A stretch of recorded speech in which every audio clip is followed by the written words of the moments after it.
आज ना आपण पोह्याची रेसिपी बघणार आहे। पोहे हा असा पदार्थ आहे जो सगळ्यांच्या घरी ऑलमोस्ट नाश्त्याला बनतोच। तर सगळ्यात आधी मी पोहे छानपैकी भिजवून घेतले।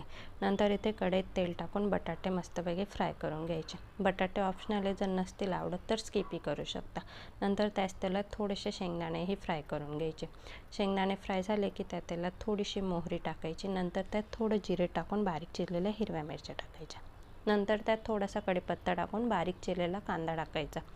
कांदा व्यवस्थित फ्राय झाला की त्यात टोमॅटो आणि हळद टाकून घ्यायची आणि हे व्यवस्थित मिक्स झालं की आपण भिजवलेलं पोहे त्यात टाकून घ्यायचं।